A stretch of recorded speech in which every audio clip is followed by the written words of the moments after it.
नमस्कार दोस्तों, हम फिर से लेकर आ चुके हैं आप लोगों के लिए इस शाम की सभी ताजा और बड़ी खबरें।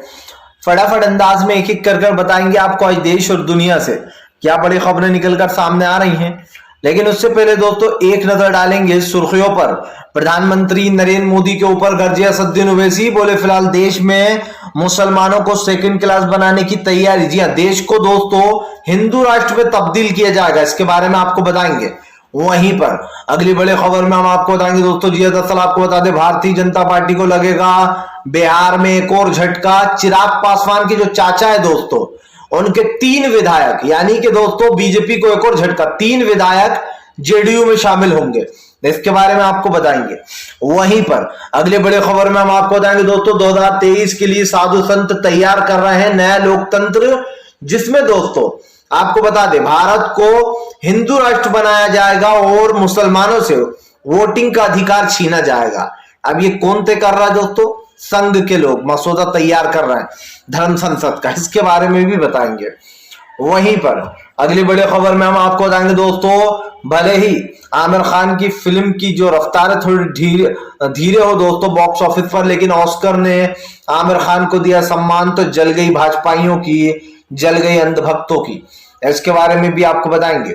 वहीं पर अगली बड़ी खबर में हम आपको बताएंगे दोस्तों, जी दरअसल आपको बता दें पीएम मोदी का तिरंगा प्यार है ढोंग, राहुल गांधी का पीएम पर बड़ा हमला, इसके बारे में भी आपको बताएंगे। वहीं पर अगली बड़ी खबर में हम आपको बताएंगे दोस्तों, जी दरअसल आपको बता दें बापू की गलती से हुआ देश का बंटवारा। जी हाँ दोस्तों, एक बार संघ ने फिर से उगला जहर, इसके बारे में आपको बताएंगे। तो सारी खबरें दोस्तों फटाफट अंदाज में देंगे, एक एक कर देंगे। और फिलहाल फिर चलिए बढ़ते हैं सबसे पहली और सबसे बड़ी खबर की ओर। बताया दोस्तों सबसे पहली जो बिग ब्रेकिंग न्यूज़ आ रही है, आपको बता दें राहुल गांधी का प्रधानमंत्री नरेंद्र मोदी के ऊपर बड़ा हमला, बोले प्रधानमंत्री नरेंद्र मोदी का प्यार एक ढोंग है। दरअसल दोस्तों हम सभी जानते हैं कि प्रधानमंत्री नरेंद्र मोदी अक्सर ही जिस तरीके के बयान देते हैं उससे विपरीत वो काम करते हैं। आपको बता दें प्रधानमंत्री तिरंगा योजना का जो आयोजन किया वो सिर्फ और सिर्फ दोस्तों एक सियासत है। सबको पता है कि 2024 के लिए प्रधानमंत्री सारी कोशिशें कर रहा है और इसमें बीजेपी ये भी साबित करना चाहती है कि हमसे बड़ा कोई देशभक्त है ही नहीं। इसको लेकर राहुल गांधी ने प्रधानमंत्री पर हमला बोल दिया है। राहुल गांधी का कहना है कि जो संघ से जुड़ी हुई है उसके अंदर विचारधारा भारत के लिए जरा सी भी विचारधारा नहीं हो सकती। आप समझिए दोस्तों, आरएसएस ने, प्रधानमंत्री नरेंद्र मोदी ने कहा था कि सब लोग अपनी डीपी में भारत का झंडा लगाएं, लेकिन दोस्तों आरएसएस के बड़े बड़े नेताओं ने उस झंडे को नहीं लगाया, संघ के लोगों ने बदली तक नहीं अपने डीपी। इससे ही पता चल जाता है दोस्तों कि संघ के लोग प्रधानमंत्री नरेंद्र मोदी की कोई बात नहीं मानते। आपको बता दें दोस्तों, ये संघ के लोग जब लड़ाई हो रही थी, जब कांग्रेस के लोग लड़ रहे थे गांधी जी वगैरह अंग्रेजों को भगाने के लिए, तब दोस्तों संघ के कई लोग अंग्रेजों के साथ खड़े हुए थे। इससे ये साबित हो जाता है दोस्तों कि देश में आजादी तो कांग्रेस ने दिलाई और फौज भी उन कांग्रेस की वही है, लेकिन दोस्तों जो अंधभक्त हैं, खास कर आपने देखा होगा जो हिंदू संगठनों से, वो दोस्तों अंग्रेजों के तलवे साफ करते थे और आरएसएस पर ये इल्जाम कई बार कांग्रेस के नेताओं ने लगाया है। ऐसे में ये कहना गलत तो नहीं होगा कि जिस संघ से बीजेपी जुड़ी हुई है, आरएसएस हो या विश्व हिंदू परिषद हो, जिन संगठनों से बीजेपी का लेना देना है दोस्तों, वो संगठन भी नहीं सुनते पीएम नरेंद्र मोदी की बात। कई बार संघ के लोगों ने इस तरीके के बयान दिए कि आप सुन ले तो हैरान हो जाएंगे कि एक दिन राष्ट्रीय ध्वज जो है वो भगवा बनेगा, भगवा ही होगा हमारे देश का राष्ट्रीय ध्वज। इस तरीके के विवादित बयान दिए जाते हैं, लेकिन उन लोगों के ऊपर कार्रवाई नहीं होती। यही काम अगर कोई विपक्ष का बेचारा नेता कर दे तो उसके ऊपर फौरन दोस्तों कार्रवाई हो जाएगी। इससे पता चलता है कि भारतीय जनता पार्टी के खाने के दांत कुछ और है दोस्तों और दिखाने के दांत कुछ और हैं। तो ये कहना गलत तो नहीं होगा कि नरेंद्र मोदी जी एक बार फिर से जनता के सामने आपकी पोल खुल चुकी है। राहुल गांधी यही नहीं रुके, राहुल गांधी ने यह भी कहा कि आज देश में बेरोजगारी, गरीबी और महंगाई चरम पर है। क्या ये देशवासियों को नहीं मिलना चाहिए लाभ कि महंगाई कम हो? दोस्तों आप समझिए, लोगों को नौकरियां मिले, लेकिन इस पर नहीं सोचेगी मोदी सरकार। बट ढोंग करा लो, तिरंगा लहराने से दोस्तों किसी के मन का मेल नहीं निकल सकता, वो वही रहेगा जो वो था। चलिए बढ़ते हैं एक और अगली बिग ब्रेकिंग की तरफ। बता दोस्तों नीतीश कुमार देने वाले हैं बीजेपी को एक और झटका। जी हाँ दोस्तों, अब जेडीयू जो है दोस्तों वो एनडीए को देगी एक और बड़ा झटका। दरअसल दोस्तों आपको बता दें, चिराग पासवान के चाचा जो है पशुपति पारस पासवान, वो दोस्तों पशुपति पारस के जो 3 विधायक है वो भी अब झटका देने वाले हैं एनडीए को। दरअसल आपको बता दें दोस्तों, पशुपति पारस 5 विधायक लेकर जो है भारतीय जनता पार्टी के साथ मिल गए थे जाकर। अब ऐसे में दोस्तों पशुपति पारस जो है वो एक बड़ा झटका देने वाले हैं चिराग पासवान को। आपको बता दें, बताया जा रहा है जो 3 विधायक है वो नीतीश के साथ आएंगे और जो है नीतीश को सपोर्ट देंगे और भारतीय जनता पार्टी को झटका देंगे। जाहिर सी बात है दोस्तों, पशुपति पारस ने अपने ही भतीजे के साथ खेल कर दिया था और खेल भी ऐसा करा था कि विधायक लेकर ही उड़ गए थे, जिसके बाद चिराग पासवान बौखला उठा था। अब एक बार साफ दिखाई दे रहा है दोस्तों कि चिराग पासवान पूरी तरीके से बौखला रहा है और उसके जो विधायक हैं, पहले चाचा ले गए, फिर उसके बाद नीतीश की पार्टी में वो शामिल हो गए और अब वो बीजेपी में। लेकिन अब बताया जा रहा है कि पशुपति पारस को भी विधायक बड़ा झटका देंगे और जो है जाकर नीतीश की पार्टी में शामिल हो जाएंगे। यानी कि दोस्तों अभी तो नीतीश ने पहला ही कदम रखा था तो धमाका हो गया, दूसरे कदम से बीजेपी में दोस्तों भगदड़ मच जाएगी। जितने भी विधायक हैं एक एक कर ममता बनर्जी की तरह मोदी के पूरे विधायकों को तोड़ लिया जाएगा। जाहिर सी बात है, प्रधानमंत्री नरेंद्र मोदी के पास अब उनका कोई फ्यूचर ही नहीं है, तो ऐसी पार्टी के पास रुकने से भी कोई मतलब नहीं है। खास करके हम आपको ये भी बता दें, खबरें तो यहां तक आ रही हैं कि तेजस्वी यादव, मुकेश साहनी के जिन 3 विधायकों को उड़ाया गया था उनको भी तेजस्वी तोड़ने का काम कर रहा है। आपको बता दें, दरअसल मुकेश साहनी के जो 3 विधायक थे, बीजेपी ने उनको खरीद लिया था और उन विधायकों ने मुकेश साहनी को ही धोखा दे दिया था। यानी कि दोस्तों अब मुकेश साहनी के वो 3 विधायक भी 3 + 3 6 विधायक दोस्तों शामिल हो सकते हैं। हालांकि अभी 3 ही है, लेकिन तेजस्वी तोड़ने की कोशिश कर रहे हैं। और दोस्तों आप सब जानते हैं कि तेजस्वी के करिश्मे ने क्या कर दिखाया। तेजस्वी यादव ही दोस्तों बिहार के असली मास्टरमाइंड, क्योंकि एक एक कर तेजस्वी ने खेल कर दिया। शायद प्रधानमंत्री जहां से सोचते हैं तेजस्वी, जहां पर प्रधानमंत्री की सोच खत्म हो जाती है वहीं से तेजस्वी की शुरू हो जाती है।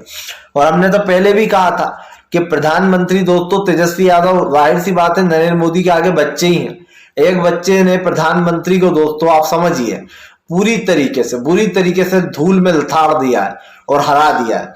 फिलहाल चलिए बढ़ते हैं एक और अगली बिग ब्रेकिंग की तरफ। बता दोस्तों अगली जो बड़ी खबर निकल कर आ रही है, जी दरअसल दोस्तों आपको बता दें, गोदी मीडिया का दोस्तों हवाई सर्वे, खुद ही ने सर्वे किया, खुद ही ने मोदी को सबसे ज्यादा लोकप्रिय बना दिया। सोशल मीडिया पर लोगों ने लिए मजे। दरअसल दोस्तों इस गोदी मीडिया ने एक सर्वे किया। सर्वे क्या था कि इस देश का सबसे लोकप्रिय पीएम कौन है। तो दोस्तों आप यकीन नहीं मानेंगे, सबसे लोकप्रिय पीएम आप समझिए, अटल बिहारी वाजपेयी नहीं है, मनमोहन सिंह साहब नहीं है, और जो इंदिरा गांधी थी वो नहीं है, राजीव गांधी नहीं है, लेकिन हाँ इतने से समय में दोस्तों सबसे लोकप्रिय प्रधानमंत्री पीएम नरेंद्र मोदी है। बताइए आप दोस्तों, पता नहीं कौन सी जगह से सर्वे करके आते हैं हवाई, कुछ 8-10 लोगों को पकड़ लेते हैं, उनसे एक सर्वे कर लेते हैं और हवा में बातें छोड़ देते हैं। और ये सिर्फ सर्वे नहीं है, इसका मतलब आप समझा करिए, इसका मतलब ये होता है कि जनता को एक संदेश दिया जाता है कि देखो भैया मोदी तो अभी भी बहुत लोकप्रिय है, अपना वोट इधर उधर देकर बर्बाद मत करना, क्योंकि जीतने तो वाला नहीं है कोई और, इसलिए प्रधानमंत्री नरेंद्र मोदी को ही वोट दो, वो बहुत लोकप्रिय है।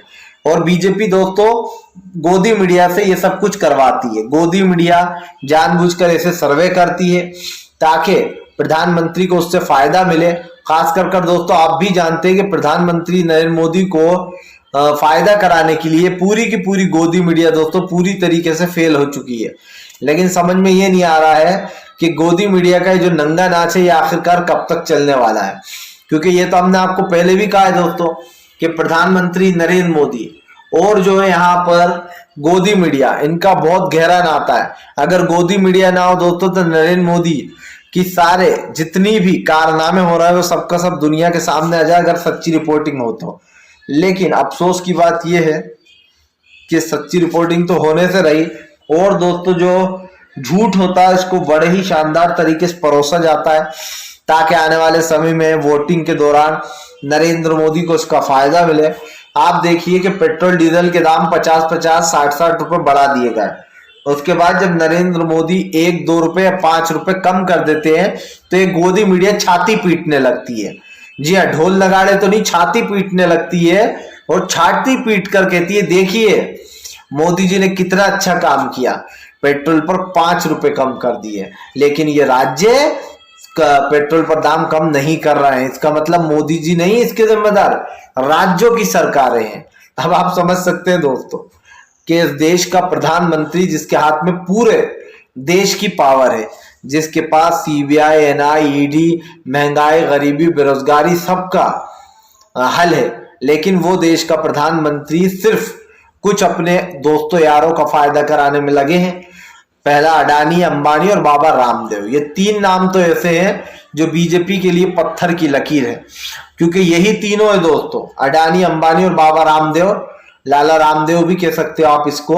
ये तीनों दोस्तों जब बीजेपी का प्रचार में पैसा लुटाने की बात आती है तो ये जमकर पैसा लुटाते हैं ताकि बाद में एक का डबल कर सके, डबल का तिबल कर सके। और आप भी जानते हैं कि गरीबों का पैसा ये लोग ही लूटने का काम कर रहे हैं। चलिए बढ़ते हैं एक और अगली बिग ब्रेकिंग की तरफ। बता दोस्तों, आमिर खान को ऑस्कर ने किया सम्मानित, तो गोदी मीडिया के लगी अंधभक्तों को लगी मिर्ची। दरअसल दोस्तों आमिर खान की फिल्म को धीमा बॉक्स ऑफिस पे धीमा, भले ही बॉक्स ऑफिस पर आमिर खान की फिल्म थोड़ी धीमी हो, लेकिन दोस्तों आपको एक चीज बता दें कि आमिर खान को ऑस्कर से सम्मानित किया गया है। आपको बताता चलूं दोस्तों, आमिर खान की फिल्म को फ्लॉप करवाने के लिए अंधभक्तों ने पूरी कोशिश की, और इसलिए कि दोस्तों ताकि इस फिल्म को फ्लॉप किया जा सके। आपने देखा कि आमिर खान की लाल सिंह चड्ढा का बायकॉट किया, और एक तो समझ में ये नहीं आ रहा था दोस्तों कि आमिर खान की फिल्म को बायकॉट क्यों किया जा रहा है। एक बार उन्होंने कुछ एक बयान दिया था दोस्तों, उसका हवाला दिया गया। कभी ये हवाला दिया गया कि हम आमिर खान की फिल्म नहीं देखेंगे, ये देश के बारे में उल्टी बातें बोलता है। कभी ये किया कि ये तुर्की चले गए थे जब भारत और तुर्की में बहस हो रही थी।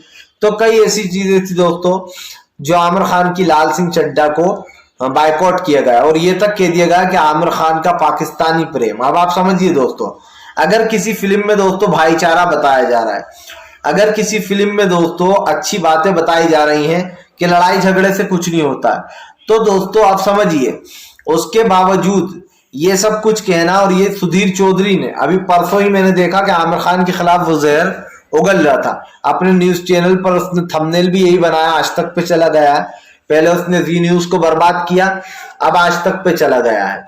तो दोस्तों जो सुधीर चौधरी है, इसको तिहाड़ी पत्रकार भी बोला जाता है, तिहाड़ जेल जा चुका है।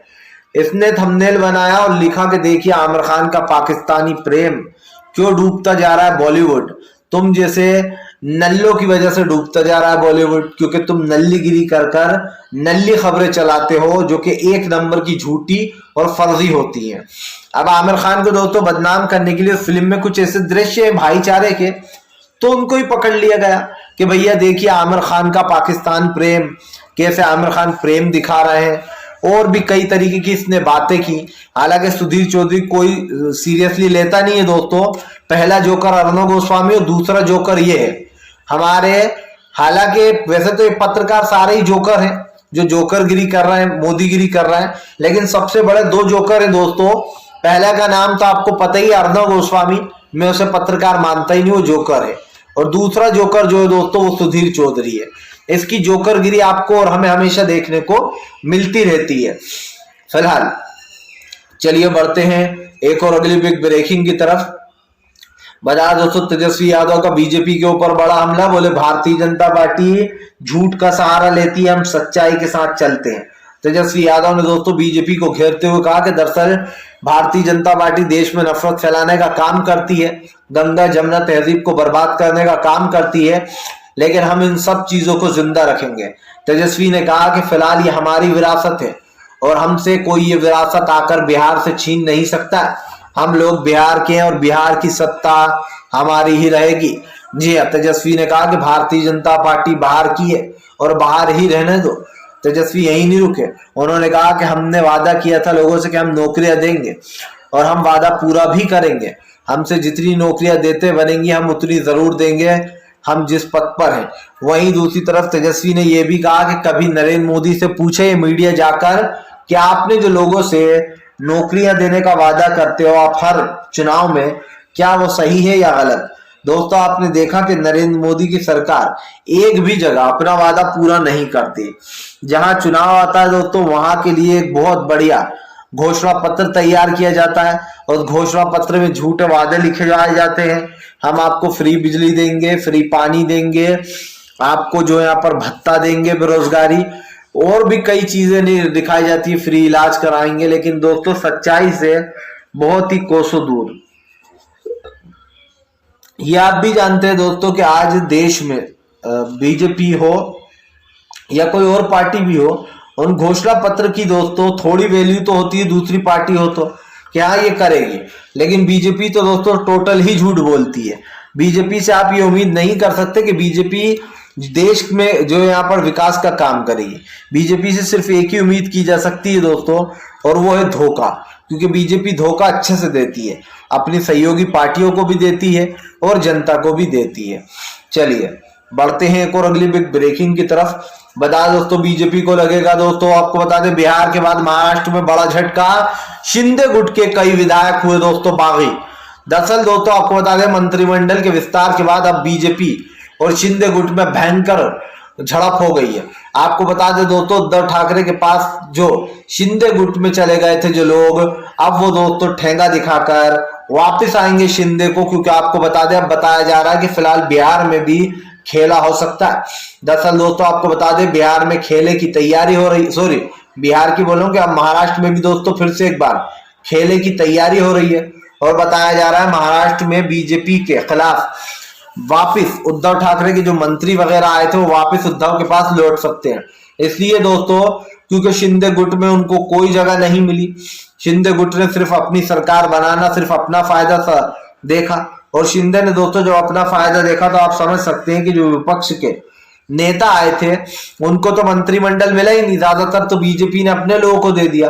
तो ऐसे में ये कहना गलत तो नहीं होगा दोस्तों कि उद्धव ठाकरे के पास से जो लोग शिवसेना छोड़कर गए थे अब उन्हें उद्धव ठाकरे की अहमियत पता चल रही है।